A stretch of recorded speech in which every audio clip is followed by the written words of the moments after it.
Baik, pertama saya mengucapkan terima kasih kepada kelompok eh, Love Praying Family yang sudah eh, mengundang saya untuk berbagi eh, tentang pengalaman misi di Thailand. Nama saya Romo Kordi dari Serikat Saverian. Kalau di Indonesia singkatan di belakangnya itu S dengan X. X-nya itu maksudnya Saverian. Jadi dari kata Franciscus Saverius, karena kongregasi kami menjadikan Franciscus Saverius sebagai pelindung, yang tentu kita semua tahu dia juga adalah pelindung misi dalam gereja Katolik. Dan pendiri kami Santo Guido Maria Conforti mempunyai mimpi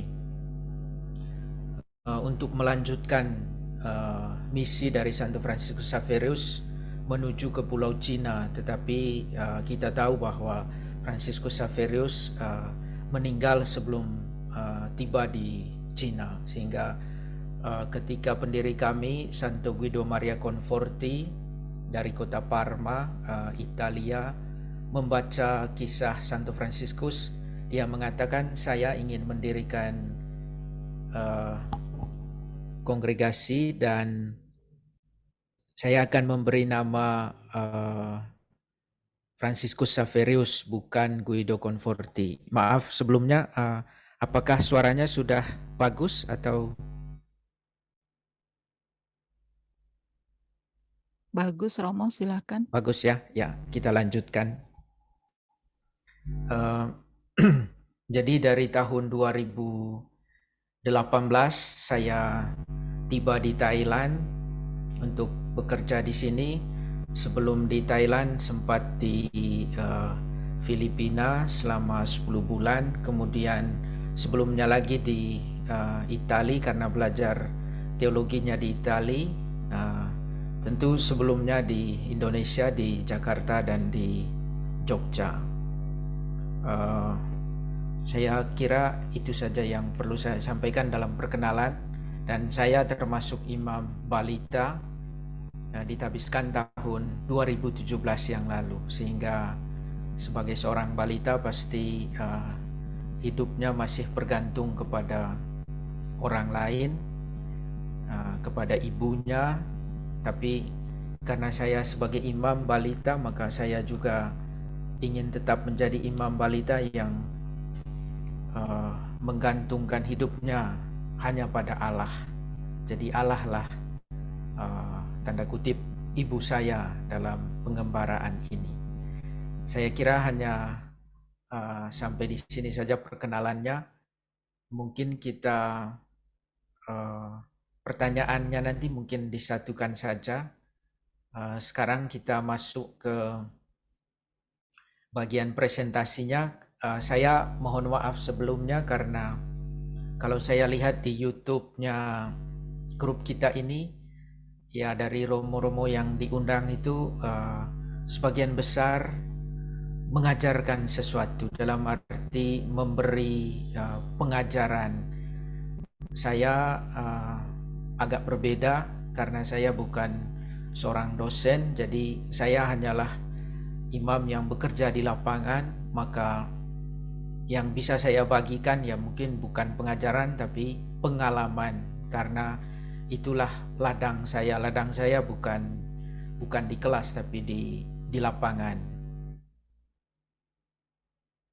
Ya, ini saya siapkan beberapa slide hanya untuk membantu kita sambil mendengarkan saya melihat gambar yang ada. Kalau di sini kan seperti kita lihat itu, selain ada gedung-gedung tinggi, ini di kota Bangkok juga yang bagian tengah itu adalah pandangan yang umum di Thailand, itu vihara-vihara, karena memang Thailand adalah negara Buddhis. Kalau kita di Indonesia negara dengan mayoritas Muslim, kalau Filipina negara dengan mayoritas Katolik, tapi Thailand negara mayoritas Buddha, maka bisa ditanyakan misalnya, kenapa kok Romo-Romo Katolik, Romo-Romo Xaverian misalnya mau berkarya di negara yang umat Katoliknya sedikit. Jadi apa yang mau dilayani? Kalau kita lihat kan seorang imam itu pasti melayani Tuhan dengan melayani umatnya. Nah, kalau umatnya sedikit bagaimana? Jadi saya mengatakan bahwa memang misi kami sebenarnya bukan pertama-tama untuk orang Katolik. Tentu sebagai imam ya melayani umat, tapi misi dari kongregasi itu adalah memperkenalkan Yesus kepada orang yang belum mengenalnya. Jadi dalam hal ini Thailand itu mempunyai banyak orang-orang yang belum mengenal Kristus gitu. Jadi kita masuk di slide yang kedua. Yang pertama tentu saja kita harus kenal dulu Thailand itu seperti apa, termasuk bertanya kira-kira berapa persen jumlah umat Katolik itu. Jumlah orang Thailand, rakyat Thailand, warga Thailand dalam sensus tahun lalu 2022 kurang lebih 70 juta. Dan dari 70 juta ini kalau kita persenkan, yang beragama Buddha itu 95%. Jadi dalam grafik itu kita lihat sedikit lagi, 5% lagi menuju ke 100%. Kemudian setelah Buddha, agama yang banyak penganutnya adalah Islam. Islam itu kurang lebih 3,8%. Jadi memang jaraknya dengan mayoritas itu jauh sekali. Tapi yang paling kecil lagi adalah agama Kristen, kita yang Katolik dengan Protestan. Kalau digabungkan itu jumlahnya kira-kira tidak sampai 1%, hanya 0,5%. Maka betapa sedikitnya dari 70 juta tidak sampai 1%-nya yang menjadi Protestan dan Katolik. Kemudian ada lagi yang lebih kecil dari situ, mereka yang beragama Hindu 0,1%. Dan berikutnya itu adalah yang lainnya, yaitu agama-agama yang berasal dari suku-suku tradisional, suku-suku yang berimigrasi dari Cina. Maka kita bisa menilai bahwa ya di Thailand itu agama Katolik sangat sedikit sekali. Bahkan kalau kita mau melihat ke angka yang paling dalamnya, jumlah orang Katolik di Thailand itu hanya 388.468 orang. Ini data dari tahun lalu 2022. Kalau kita di Indonesia ada 33 keuskupan, di Thailand hanya ada 11 keuskupan. Dan dari seluruh Thailand jumlah paroki hanya 526 paroki. Mungkin kalau kita di Indonesia ya hanya sekitar paroki dengan jumlah itu hanya mungkin untuk 3 atau 4 keuskupan, sedangkan di sini menjadi 11 keuskupan. Dan kurang lebih para pastor yang berkarya di Thailand itu ada 662 orang. Jadi dari angkanya tidak terlalu banyak kalau kita bandingkan dengan di Indonesia. Jadi memang benar-benar minoritas. Kita bisa lanjutkan ke slide berikutnya. Saya akan memulai kira-kira apa yang saya lakukan ketika tiba di Thailand. Tahun 2018 saya tiba di Thailand dari Filipina, dan begitu tiba atmosfernya sudah lain. Jadi berpindah dari negara yang bermayoritas Katolik ke negara yang bermayoritas Buddha, langsung nampak perbedaan itu. Maka ketika sampai di Bangkok, pemandangan itulah yang saya tangkap. Dan karena tahun pertama itu saya harus memperdalam bahasa Thailand, karena tanpa bahasa Thai ya tidak bisa berkomunikasi dengan orang-orang Thailand. Maka di Thailand saya habiskan di Bangkok, saya habiskan sekitar 9 bulan di dalam kelas untuk belajar bahasa Thai. Kemudian sambil belajar 9 bulan ini, kebetulan komunitas kami melayani daerah kumuhnya kota Bangkok itu. Mungkin kalau di Jakarta seperti Cilincing, Warakas dan sebagainya, itu daerah-daerah kumuh. Sehingga di sela-sela waktu belajar itu saya juga ikut bersama teman-teman untuk turun ke lapangan menjangkau orang-orang miskin di daerah-daerah kumuh. Ya tentu saja yang bisa saya lakukan ya hanya mendengarkan tanpa belum mengerti terlalu banyak waktu itu.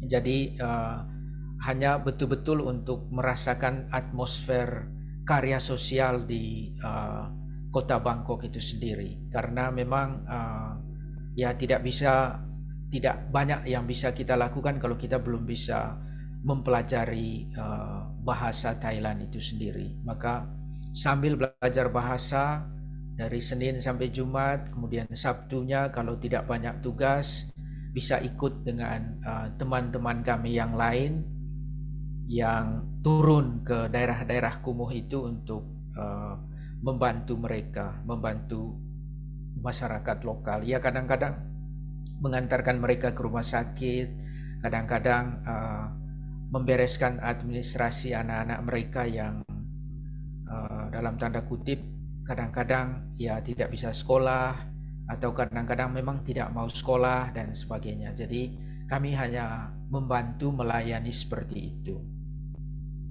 Kemudian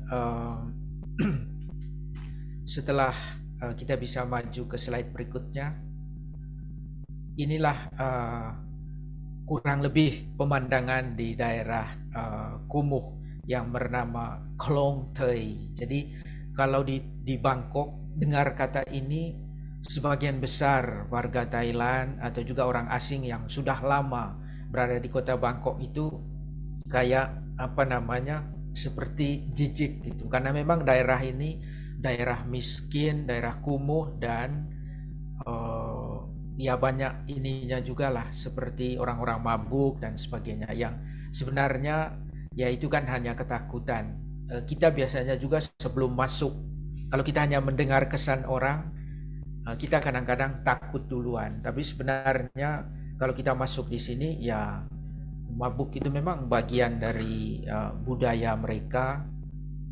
Yang penting kita tidak mengganggu, ya mereka juga tidak mengganggu kita, sehingga tidak perlu takut. Tapi ya kadang-kadang perasaan lebih besar dari keinginan kita untuk menjangkau daerah-daerah seperti ini. Jadi di kota Bangkok itu ada di tengahnya sungai Chao Phraya, itu sungai yang mungkin bisa dibilang seperti Ciliwung lah kalau di Jakarta, cuman agak berbeda karena debit airnya juga. Kalau sungai Chao Phraya ini bisa dimanfaatkan sebagai alat sarana transportasi. Jadi kalau ke kampus kami biasanya kalau bukan naik kereta atau naik ojek, kadang-kadang naik sampan juga. Semua terfasilitasi dengan baik sehingga bisa dijangkau dengan waktu yang begitu cepat. Kita lanjut ke slide berikutnya. Setelah 9 bulan di kota Bangkok, saya minta kepada kongregasi kami supaya saya ditempatkan di salah satu tempat di mana saya bisa mendengarkan dan mempraktekkan bahasa Thailand setiap hari.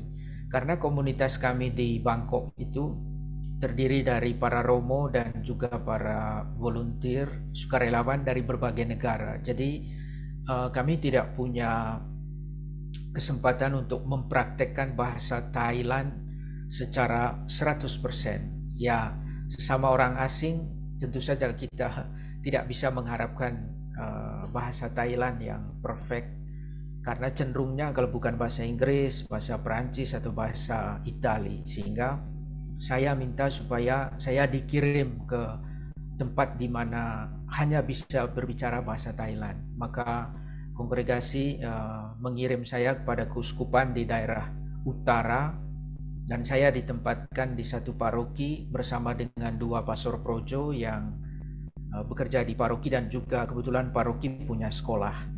Sampai di sana saya mengatakan, Romo, saya mengerti bahwa Romo bisa bahasa Inggris, tapi saya datang ke sini untuk belajar bahasa Thailand. Jadi bantulah saya, ajarlah saya bahasa Thailand, sehingga pengalaman itu menjadi menarik. Dan karena setiap hari selalu berbahasa Thailand, ya saya dipaksa untuk berkomunikasi, mencari kata-kata yang mudah untuk dimengerti oleh orang lain, sehingga ya itu membantu mempercepat penguasaan bahasa Thailand itu sendiri.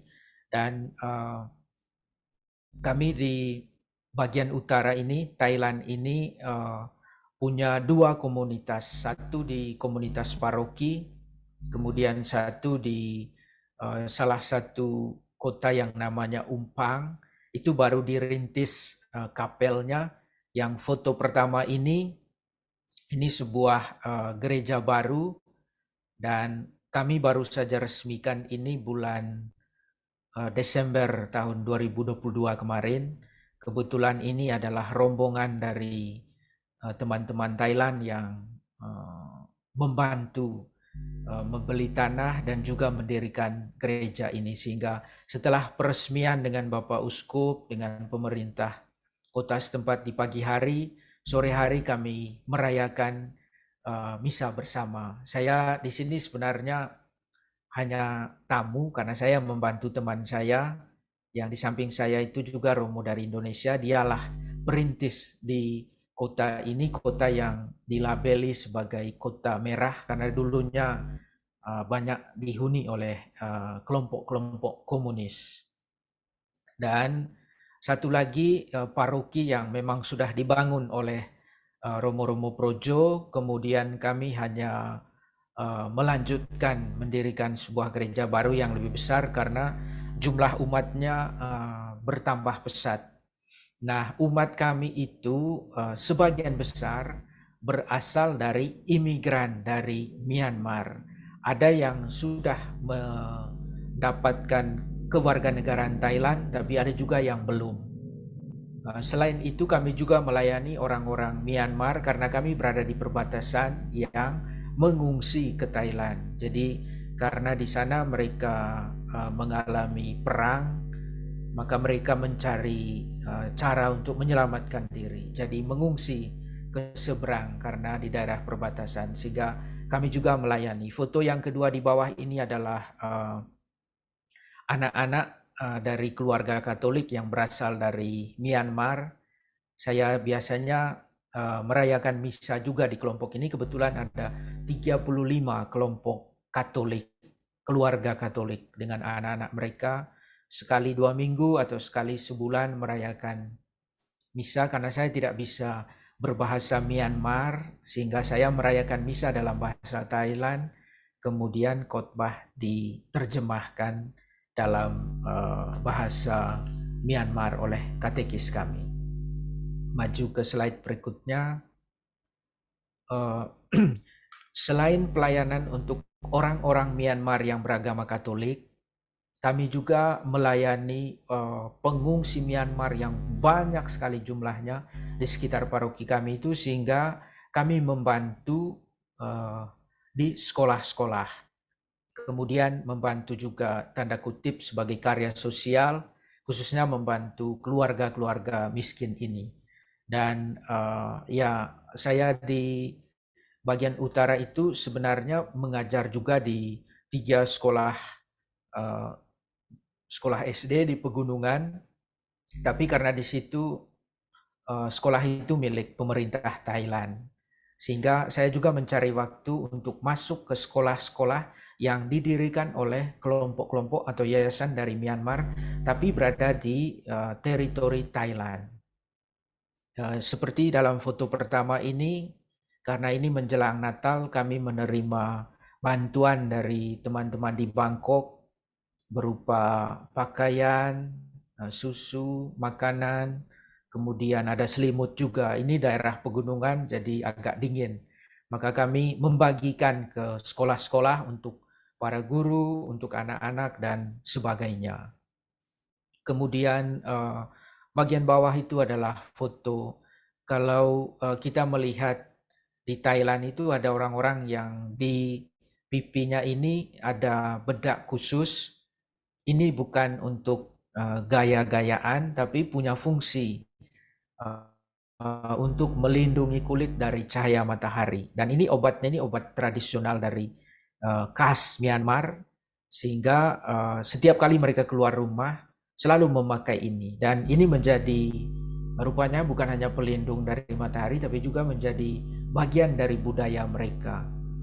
Sayangnya orang Thailand kadang-kadang mereka memandang rendah orang-orang Myanmar, sehingga ketika mereka ke pasar atau keluar dari rumah melihat teman-teman kita dari Myanmar memakai ini, pandangan mereka itu rendah. Tapi begitu mereka mengerti bahwa orang Myanmar begitu percaya diri, merasa bangga menunjukkan identitas mereka, maka pelan-pelan teman-teman kita yang dulunya nenek moyangnya berasal dari sana juga ikut memakai ini. Dan ya, mereka juga merasa bahwa ya inilah akar tradisi kami juga dulu. Hanya kebetulan sekarang kami lahir di Thailand, mungkin pelan-pelan sedikit demi sedikit dilupakan. Tapi begitu ada para pengungsi dari Myanmar, ingatan mereka muncul kembali sehingga mereka mau mencoba untuk mengenakan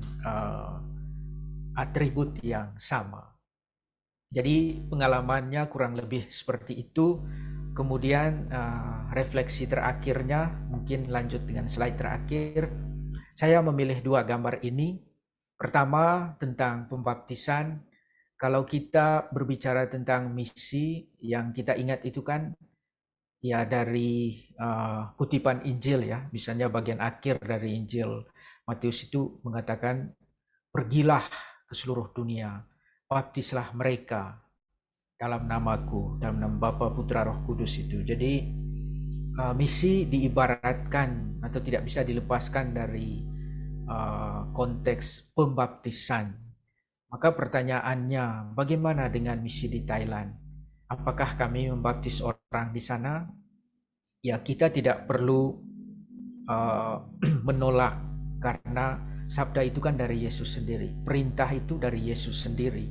Tapi ya, kita juga harus mengerti konteksnya. Thailand itu sangat sensitif, sangat sulit untuk langsung membaptis seperti itu. Maka ya, yang bisa kami lakukan adalah bagaimana menghidupkan Injil itu dalam konteks yang bukan Kristiani, dalam konteks sosial yang sangat berbeda. Maka bukan karena tidak ada pembaptisan maka tidak perlu kirim misionaris ke Thailand, bukan seperti itu.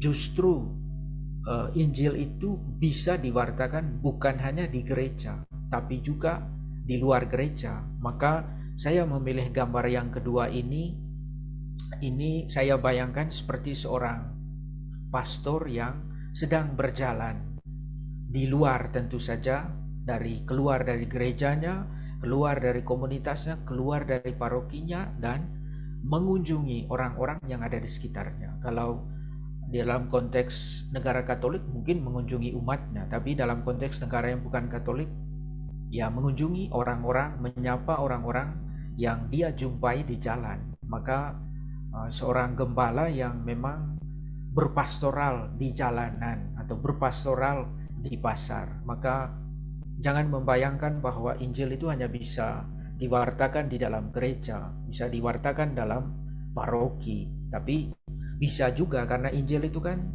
untuk semua. Yesus tidak mengkhususkan bahwa Injil itu hanya untuk kelompok tertentu, hanya untuk orang Katolik, tapi kepada semua bangsa. Maka bagi saya inilah yang menjadi alasan kenapa di Thailand itu meskipun jumlah umatnya di bawah 1%, ya tetap perlu dikirim misionaris. Justru dengan mewartakan Injil di luar gereja itu, orang-orang mengenal agama Katolik itu seperti apa. Dan ya gereja Katolik itu berjasa untuk Thailand, terutama untuk bidang pendidikan dan rumah sakit. Sampai dari raja yang kelima sampai yang kesembilan, itu pengaruh gereja Katolik itu sangat kuat.